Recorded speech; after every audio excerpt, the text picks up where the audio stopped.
ये पीएफएससी 2024 के कुछ कैंडिडेट्स ने ये मैसेज किया था कि is there any problem for those who are having their name in main list after revision, is there any problem or will there not be their name? No, once your name is in main list, your name will be there even if revision is there. Reason is that all seats are not allocated, means yet we are having 515 seats total and only 459 results were there in main list.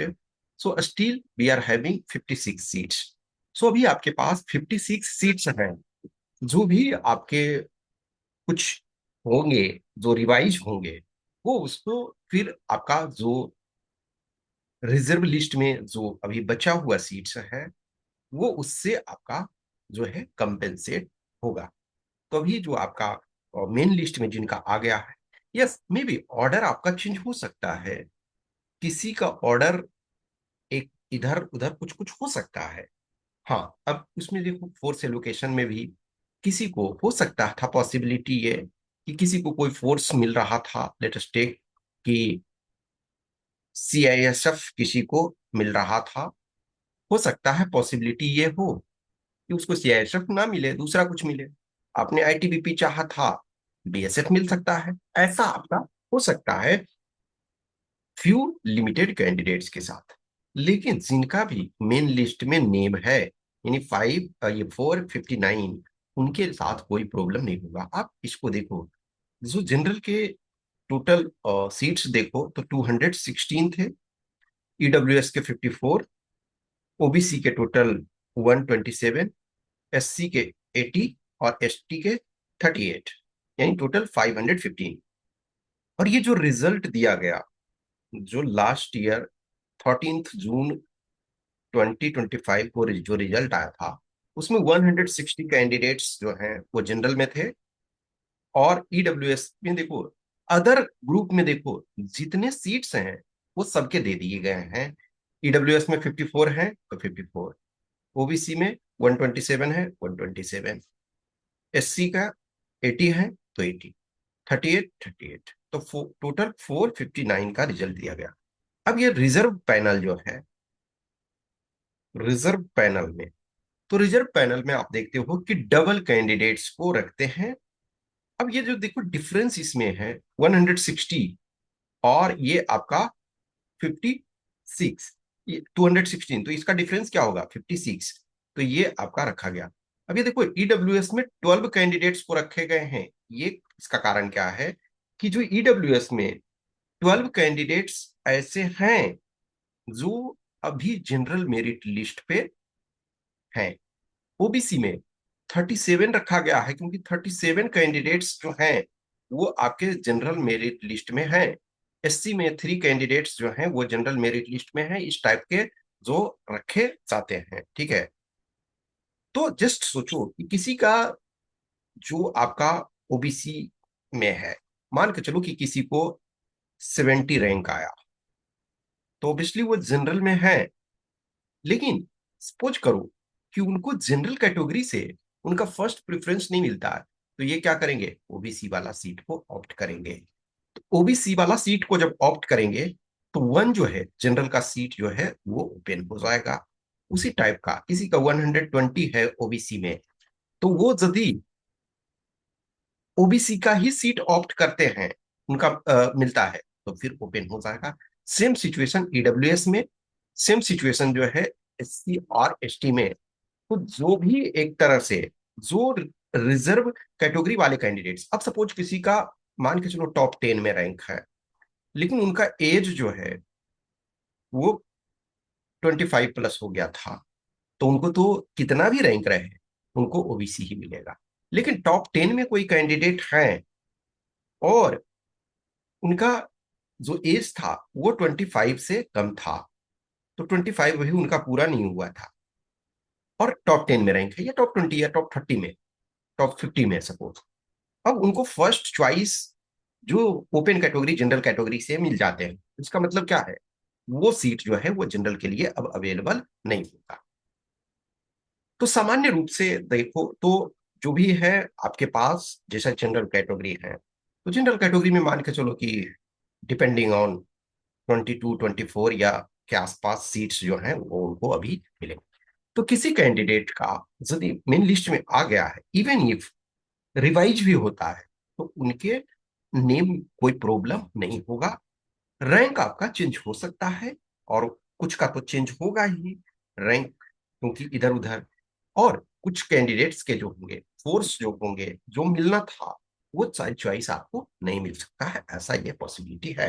लेकिन जो main list में है उनके लिए कोई problem नहीं है, उनका नेम होगा। ये सिंस फ्यू कैंडिडेट्स टेक्स्ट की मैसेज किया उन्होंने, तो इस वजह से मैंने सोचा चलो ठीक है, इसको लार्जर इंटरेस्ट में अपडेट कर देते हैं।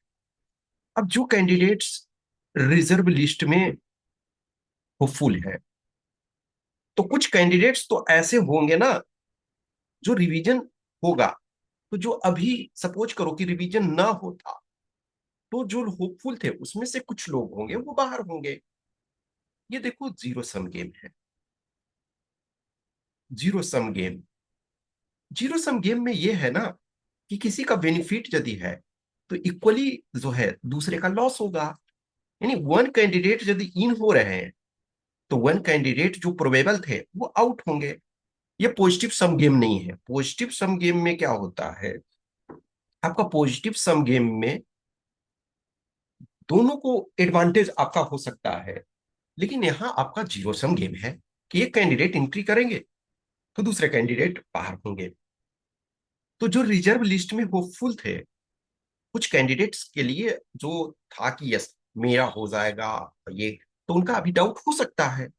लेकिन जो ऐसे जिनके मार्क्स थे कि जिनको वजह से अभी जो जनरल कैटेगरी में हो, तो 311 जिनके हैं, तो उनका तो चाहे जो हो वो आ जाएगा, उनके लिए कोई दिक्कत नहीं।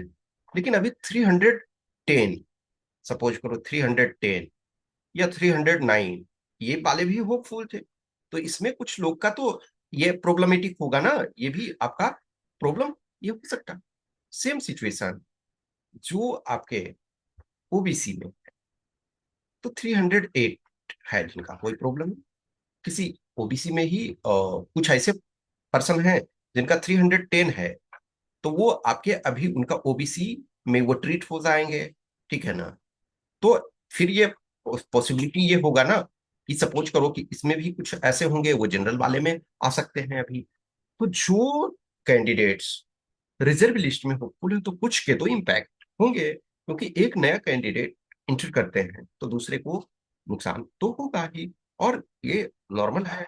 अब टोटल सीट्स आपके 515 है, तो वो तो 515 ही रहेंगे ना, वो तो सीट्स इंक्रीज नहीं होंगे।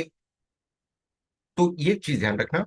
तो जो डाउट मेनली था कि रिजर्व जो मेन मेन लिस्ट में है कि क्या उनके बाहर हो सकते हैं, नहीं उनके बाहर नहीं होंगे, क्योंकि हाँ, सारे सीट सपोज करो ना कि एक ही दिन कर दिया जाता, ये 459 जो रिलीज किया गया था उसके जगह सपोज करो कि 515 ही पूरा रिलीज किया जाता, तो नो डाउट यदि एक नया कैंडिडेट इसमें इंटर होता तो एक को बाहर होना पड़ता। लेकिन अभी हमारे पास 56 सीट्स हैं, तो कोई भी कैंडिडेट्स नए यदि आपके एंट्री होते हैं तो अभी आपके पास अवेलेबल सीट्स हैं, तो वो एडजस्टमेंट होगा, ठीक है। एक और जैसे क्वेश्चन कैंडिडेट्स ने एक दो ने मैसेज किया था कि सर ये 8 वीक्स जो है ये कब से स्टार्ट हो रहा है। तो ये 8 वीक्स एक तरह से 19 मई। लेकिन ये चीज ध्यान रखो कि ऑलरेडी ये आपको बताया गया है कि डिपेंडिंग ऑन, एक तरह से कंडीशनल ये है कि सुप्रीम कोर्ट क्या करती है, क्योंकि जब हमारे पास यूनिफाइड जुडिशरी में एक तरह से फाइनल अथॉरिटी जो है वो सुप्रीम कोर्ट में है, तो ये अब यूपीएससी के ऊपर डिपेंड करता है कि यूपीएससी क्या एक्शन लेती है। तो हाईकोर्ट ने बोला है कि आपको 8 वीक्स में प्रोसेस वो कंप्लीट कर देना चाहिए। लेकिन ऑब्वियसली है कंडीशन ये है कि सुप्रीम कोर्ट, तो इस एंगल से जो जो कुछ इश्यूज होते हैं जो आप मैसेज करते हो, जो बताते हो, जो क्वेश्चन है, जो मैं जानता हूँ, जो मैं बता सकता हूँ उसको बताने की कोशिश करता हूँ, ठीक है। कुछ और क्वेश्चन क्यूरी डाउट्स होगा तो आप मैसेज कर सकते हो, आप कमेंट कर सकते हो। और बी होपफुल, बी पॉजिटिव। अभी हम जो भी कैंडिडेट्स रिमेनिंग है, तो जो क्लोज में हो उनको होप रखना। लेकिन हाँ, हम सिर्फ इसी के बेस पे नहीं बैठे रहेंगे, बहुत सारे आप में से बच्चे हो ना कि जो 24 में इंटरव्यू दिए और वो होपफुल हो, और वो 25 में भी इंटरव्यू दिए हो या दे रहे हो, क्योंकि अभी ऑनगोइंग चल रहा है इंटरव्यू, तो कुछ ऐसे होंगे जिनका सपोज उसमें ना मिल पाया तो इसमें मिल सकता है, या कुछ ऐसे हैं इस बार भी खराब हो गया लेकिन पहले वाले में आ जाएगा। तो अलग अलग टाइप का कैंडिडेट होते हैं अलग अलग कैटेगरी में। आप जो भी एग्जाम का प्रिपरेशन करते हो तो कंटिन्यूअस आपको स्ट्रगल करते रहना पड़ता है, अपना एफर्ट लगाते रहना पड़ता है। और समटाइम ऐसा होता है कि in spite of all effort कुछ कैंडिडेट्स नहीं फाइनल कर पाते हैं, लेकिन ऐसा नहीं है कि आप आप बेकार हो गए, नहीं, आपके पास न्यू गेटवेज खुल रहे हैं, और वंस आप इंटरव्यू राउंड तक पहुंच रहे हो तो आप अपने को मानो कि हम बहुत अच्छे कंडीशन में हैं, और सूनर और later will be settled. Okay, thank you.